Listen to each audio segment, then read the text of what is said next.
నమస్తే, welcome to our channel. నేను మీ సిరి. ఎలక్ట్రాలర్ bonds పైన సజ్జల గారు అయితే కొన్ని సంచలన వ్యాఖ్యలు చేశారు. ఒక గేమింగ్ కంపెనీ దగ్గర నుంచి వెళ్ళి 150 కోట్లు వాళ్ళు ఇచ్చారు, అయితే ఏంటి తీసుకుంటే తప్పేంటి, ఒక దానా ఇచ్చాడు తీసుకుంటే తప్పేంటి అనే వ్యాఖ్యలు అయితే ఆయన చేయడం జరిగింది. సో ఈ అంశాన్ని మనకు వివరించడానికి మనతో పాటు ఉన్నారు ప్రముఖ రాజకీయ విశ్లేషకులు కేవీవి ప్రసాద్ గారు. నమస్కారం సార్. నమస్తే అమ్మా. సార్, ఇప్పుడు సజ్జల గారు అయితే ఎలక్ట్రాలర్ బాండ్స్ మీద కొన్ని వ్యాఖ్యలు అయితే చేశారు. ఏంటంటే వాళ్ళు ఏంటంటే ఒక 150 కోట్లు ఒక గేమింగ్ కంపెనీ ద్వారా వాళ్ళు తీసుకున్నట్టుగా, అంటే వాళ్ళు ఇచ్చారన్నట్టుగా చెప్తున్నారు. ఇట్లా ఎలా మాట్లాడారంటే ఒక దానే ఇచ్చాడు, మేము తీసేసుకున్నాం, తప్పేముంది అన్నట్టుగా మాట్లాడుతున్నారు. అసలు ఈ అంశాన్ని అసలు మనం ఎలా చూడాలంటారు సార్? ఇప్పుడు సజ్జలైనా లేకపోతే జగన్మోహన్ రెడ్డి అయినా వీళ్ళకి అంతా జగమే మాయగాళ్ళు వీళ్ళంతా కూడా. ఇప్పుడు ఎవరు ఇస్తున్నారు, ఎందుకు ఇస్తున్నారు అనే విచక్షణ ఉండాలి కదా. ఇప్పుడు ఎవరు పడితే వాళ్ళు, ఇప్పుడు ఎవడో ఒక బిల్ లాడని మనిషో లేకపోతే ఎవరో ఒక తీవ్రవాది ఉగ్రవాదికి సంబంధించిన వాళ్ళు కూడా మనకు ఫండ్స్ పంపిస్తారంటే పంపించమని చెబుతామా? రేపు పొద్దున ఇష్యూ ఏమైనా వస్తే ఆ రూటింగ్ ఎక్కడి నుంచి వచ్చింది, ఇది ఏదైనా టెర్రరిస్ట్ గ్రూప్స్ నుంచి వచ్చిందా ఏంటి అన్నది రేపు పొద్దున దానివల్ల వచ్చే దుష్ఫలితాలు మీకే కదా. ఇప్పుడు ఇచ్చేసారు తీసుకునే కన్నా ఈ గేమింగ్ కంపెనీలు, ఈ బెట్టింగ్ కంపెనీలతో వీళ్ళకు ఉన్నది ఏంటంటే, లాస్ట్ టైం కూడా మీరు చూసుంటారు, ఈ విజయసాయి రెడ్డి వీళ్ళందరూ కూడా వాళ్ళ కుమార్తెల పేర్ల మీద, అల్లుళ్ళ పేర్ల మీద ఒక క్యాసినో కంపెనీలతోటి, బెట్టింగ్ కంపెనీలతోటి కొన్ని టైపులు పెట్టుకుని, సో ఒక ఫ్లోటింగ్ క్యాసినోస్ అంటే సముద్రంలోనే ఒక షిప్లో కూడా దీన్ని చెయ్యాలని చెప్పి ఒక పెద్ద ప్లాన్ చేశారు. తర్వాత ప్రజల నుంచి, వివిధ వర్గాల నుంచి విపరీతమైన ఒత్తిళ్ళు, విపరీతమైన ఆ యొక్క మీకు దాని యొక్క వీళ్ళ మీద వ్యతిరేకత వచ్చిన వీళ్ళు వెనక్కి తగ్గారు. సో యాక్చువల్గా ఏంటంటే ఇది కూడా ఏంటంటే, ఇప్పుడు సాధారణంగా మీకు కొన్ని బెట్టింగ్ కంపెనీస్ కానీ, ఆన్లైన్ బెట్టింగ్స్ కానీ, ఈ గేమింగ్స్ కానీ కొన్ని అన్నీ కూడా ఏంటంటే ఇవి చాలా చట్ట వ్యతిరేకమైన కార్యక్రమాలు పాల్పడతారు. దీనివల్ల ఎంతోమంది అమాయకులు బలైపోతున్నారు. ఆ గేమింగ్లో పడి, ఆ మాయలో పడి, ఈజీ మనీ కోసం ఉన్నదంతా ఊడ్చిపెట్టేసుకుంటున్నారు. చూసుంటారు మీరు, చాలామంది ఆన్లైన్ గేమింగ్లో డబ్బులు పోగొట్టుకుని ఆత్మహత్య చేసుకున్నారని, అప్పులు పాలయ్యారని, రోడ్డును పడ్డారని, ఇలా చాలా ఉదంతాలు చూసాం. సో వాళ్ళకి ఏదో గణనీయమైన వీళ్ళు ఎంతో ఉపయోగపడకపోతే, వాళ్ళకి ఎంతో వీళ్ళ నుంచి సహకారం అందకపోతే, 150 కోట్లు అనేది ఏమి స్మాల్ అమౌంట్ కాదు కదా. ఎవరైనా ఇస్తే ఏదైనా 1 లక్ష ఇస్తారు, లేకపోతే 10 లక్షలు ఇస్తారు, ₹1 కోటి ఇస్తారు, 2 కోట్లు ఇస్తారు. 150 కోట్లు ఇచ్చారంటే వీళ్ళ ద్వారా వాళ్ళకి ఎంత లబ్ధి చేకూరితే వాళ్ళు ఏ విధంగా చేస్తారో ఆలోచించండి.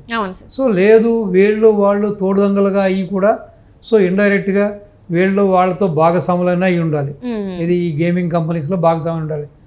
లేదు, ఇప్పుడు ఎలక్ట్రాల్ బ్రాండ్స్ అనేది ఇప్పుడు దేశవ్యాప్తంగా కూడా చాలా విమర్శలకి తావిస్తున్నాయి. సో అసలు అర్హత లేని వాళ్ళు కూడా 100 కోట్లు వాళ్ళు దీని ద్వారా డొనేషన్స్ ఇస్తున్నారు. నిజంగా వాళ్ళకి ఆర్థికంగా వాళ్ళకి స్తోమత ఉందా లేదా, ఎందుకు ఇస్తున్నారు, ఇది కూడా కిడ్ ప్రో సిస్టమా, లేకపోతే మొన్న కూడా ఒక మిత్రుడు ఆయన నాకు ఒక మెసేజ్ పంపించారు. అంతకుముందు 2020లో ఒక మెడికల్ కంపెనీకి సంబంధించిన ఒక స్ట్రిప్పు ₹120 ఎంతో ఉంది, ₹120 ఎంతో ఉంది. సో ఒక్కసారిగా వాళ్ళు బీజేపీ గవర్నమెంట్కి ఎంతో అమౌంట్ ఈ విధంగా ఎలక్ట్రల్ బాండ్స్ ద్వారా ఇచ్చారు, 800 కోట్లు ఇచ్చారు. ఇప్పుడు అదే స్ట్రిప్ ₹360 అమ్ముతున్నారు అని చెప్పి, అంటే ఆ విధంగా అంతే కదమ్మా. ఇప్పుడు నీ వల్ల నాకు లాభం లేకుండా నీకు ₹10 నేను ఇవ్వను కదా. ఏదో విధంగా ఇప్పుడు నేను 100 సంపాదిస్తాను, నీకు ₹10 ఇస్తాను. సో ఆ విధంగా ఏదైనా దీంట్లో ఉన్నదా, లేదు వీళ్ళతోటి వాళ్ళు ఏదైనా పార్ట్నర్సా అన్నది కూడా మనం విశ్లేషణ చేయాలి. ఏదేమైనా కానీ ఇచ్చారు, పుచ్చుకున్నామంటే ఇప్పుడు ఇదని కాదు కదమ్మా. ఇప్పుడు రాజశేఖర రెడ్డి సీఎంగా ఉన్నప్పుడు అసలు సొంత ఇల్లు కూడా అమ్ముకోవడానికి అప్లికేషన్ పెట్టుకున్న ఈ వ్యక్తులు ఈ రోజున చూస్తుంటే దగ్గర 500-600 కంపెనీలు ఫ్లోట్ చేశారు. రకరకాల కంపెనీలు రకరకాలు చేశారు. సో రకరకాల వ్యక్తుల దగ్గర నుంచి, రకరకాల సంస్థల దగ్గర నుంచి వీళ్ళు హై ప్రీమియం ఇచ్చి వీళ్ళ దగ్గర వాళ్ళంతా కూడా షేర్లు కొనడం జరిగింది. ఇప్పుడు వీళ్ళైనా తాత ముత్తాతల టైం నుంచి ఏదైనా బ్లూ చిప్ కంపెనీ నడిపే వ్యక్తులా, లేకపోతే ఆల్రెడీ మార్కెట్లో వీళ్ళు షేర్ హోల్డర్స్కి గణనీయమైన లాభాలు పంచిపెట్టిన వ్యక్తులా అంటే ఏమీ లేదు, జీరో. ఓన్లీ వీళ్ళ ఎరా స్టార్ట్ అయింది 2004 నుంచే. రాజశేఖర రెడ్డి సీఎం అయ్యాడు, తండ్రిని అడ్డు పెట్టుకుని మొత్తం రాష్ట్రాన్ని దోసేశారు, అన్ని విధాలుగా వీళ్ళు లబ్ధి పొందారు. ఈ రోజున వీళ్ళ దగ్గర అసలు లెక్కకు మించి ఆస్తి ఉంది. సో కాబట్టి ఈ ఎలక్ట్రల్ బ్రాండ్స్ మీద కూడా చాలా ఆరోపణలు ఉన్నాయమ్మా. సో కాబట్టి ఇది బ్లాక్ మనీని వైట్ చేసుకోవడానికి ఇది ఒక సదావకాశం కూడా చాలా మంది చెబుతున్నారు. సో దీని మీద కూడా పూర్తిగా నిఘా పెట్టమని, దీని మీద కూడా ఒక ఎంక్వైరీ చేయమని చెప్పి చాలా మంది కూడా ఆల్రెడీ కోర్టులు కూడా వెళ్ళారమ్మా. అంటే ఇప్పుడు కోర్టులకు వెళ్ళినా కూడా ఇంతవరకు ఎందుకు అంటే బీజేపీకి కూడా కొన్ని ఎలక్ట్రల్ బాండ్స్ ఉన్నాయి, దాని గురించి కూడా వివరించమని అడిగితే వాళ్ళు చెప్పట్లేదు అని చెప్పేసి కూడా మనకి వార్తలు వస్తున్నాయి. ఎందుకు మరి ఇప్పుడు వివరించాలని చెప్పినప్పుడు మరి వాళ్ళు కూడా అంటే అందరికి ఒకటేలాగా ఉంటుంది కదా, మరి వీళ్ళు ఎందుకు వివరించలేకపోతున్నారు సార్? మరి ఇప్పుడు బీజేపీ అంటే ఇండియాలోనే హయ్యెస్ట్ ఎలక్ట్రల్ బాండ్స్ ద్వారా హయ్యెస్ట్ ఫండ్స్ మొబిలైజ్ అయింది ఆ పార్టీకి. అవునవును సార్.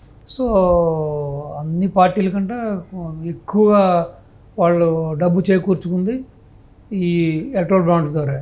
సో బహుశా ఆ విధంగా మరి దాంట్లో కూడా ఏమైనా అవకతవకలు ఉన్నాయా, లేకపోతే ఏదన్నా దానివల్ల ఇప్పుడు ఎలక్షన్ దగ్గరకు వచ్చింది కాబట్టి ఈ ఎంక్వైరీ చేస్తే కొన్ని నిజాలు బయటకు వస్తే ఆ విధంగా పార్టీ ప్రతిష్టకి ఏదైనా భంగం కలుగుతుందని ఆలోచిస్తున్నారో ఏంటో తెలియదు. కానీ మొత్తం ఇదంతా కూడా ఒక ట్రాన్స్పరెంట్గా అన్ని పార్టీలు బయటకు వచ్చి ఇట్లా బహిర్గతం చేసి ఏ సందర్భంలో ఇచ్చారు, ఎందుకు ఇచ్చారు, స్వచ్ఛందంగా ఇచ్చారా ఏంటన్నది కూడా దీని మీద ఒక సమగ్ర విచారణ ఎవరైనా ఒక రిటైర్డ్ జడ్జి చేత కానీ ఏదైనా కూడా చేయాలి. ఈ సుప్రీంకోర్టు దీన్ని యాక్షన్ సుమోటోగా తీసుకుని దీని మీద పూర్తి సమగ్ర విచారణ చేయాలని నేను కోరుతున్నాను. అంటే ఇప్పుడు సజ్జల గారు ఏదైతే చేశారో దానయ్య అంటే ఏదో కంపెనీ మేము తీసుకుంటే తప్పింది అని అన్నారు కదా సార్. అంటే ఇలాంటి వ్యాఖ్యలు చేసినప్పుడు ఎలాంటి యాక్షన్స్ ఉంటాయి అంటారు? అంటే ఇప్పుడు ప్రతిదీ ఒక పద్ధతి పెట్టినప్పుడు ఆ పద్ధతి ప్రకారం వెళ్ళకుండా మేము మా ఇష్టానుసారం చేస్తామంటే వీళ్ళని ఎలా చూడాలి? అంటే మా ప్రభుత్వం ఉంది కదా, మళ్ళీ నెక్స్ట్ వచ్చేది కూడా మేమే వస్తాం కాబట్టి మేము వీళ్ళకి ఎవరికి ఆన్సర్ చేయాల్సిన అవసరం లేదు అనుకుంటున్నారా? ఇలా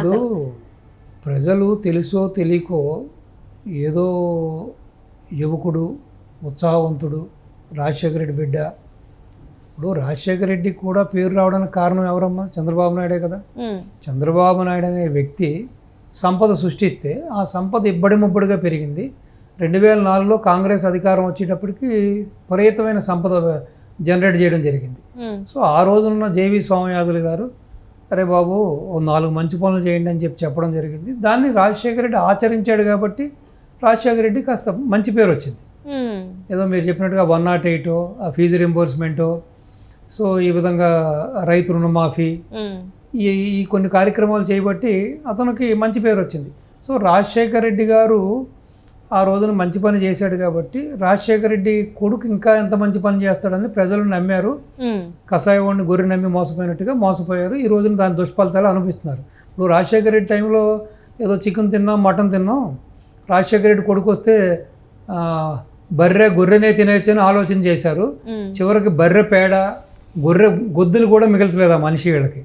సో ఈ రోజు చూస్తున్నాం కదా ఈ వ్యక్తులు ఏ విధంగా బాధపడుతున్నారు అన్నది. సో కాబట్టి ఏదైనా ట్రాన్స్పరెంట్గా ఉండాలి. అంటే ఇప్పుడు మీరు చెప్తున్నారు కదా జవాబుదారు ధనం ఉండాలంటున్నారు. జవాబుదారీతనం అనేది ఈ గవర్నమెంట్లో మీకు ఏ సందర్భంలో ఈ 5 ఏళ్లలో ఎక్కడైనా కనిపించిందా?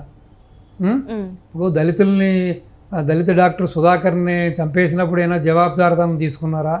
దానికి న్యాయం చేకూర్చారా? అసలు రాష్ట్రంలో ఏ ఇష్యూ వచ్చినా, ఏ ప్రాబ్లం వచ్చినా వీళ్ళు ఏదైనా జవాబుదారీతనంగా మాట్లాడారా? దానికి తగ్గట్టుగా వీళ్ళు సంజాయిషి ఇచ్చారా? లేదు. మేము కేవలం 151 మంది బలం ఉంది, సో ఇది మా సొంత జాగీరు, మేమేం చేసినా చెల్లుతుందని ఒకే ఒక ఒంటెద్దు పోకడ తప్పించి వీళ్ళకి ఎటువంటి ఎథిక్స్ లేవు, మారల్స్ లేవు, సిస్టమ్స్ లేవు. అన్నీ బైపాసే కదమ్మా, అన్నీ బైపాసే కదా. ఈవెన్ వాళ్ళకి సంబంధించిన ఐపీఎస్లు కానీ అంతా కూడా వన్ సైడే కదా. కాబట్టి కాలమే నిర్ణయిస్తుంది ఇట్లాంటికి సమాధానం, కాలమే సమాధానం చెబుతుంది. సో అంతే అంటే టైం అన్నీ చెప్పేస్తూ ఉంటుంది. అంతే, టైం విల్ డిసైడ్ ఎవ్రీథింగ్.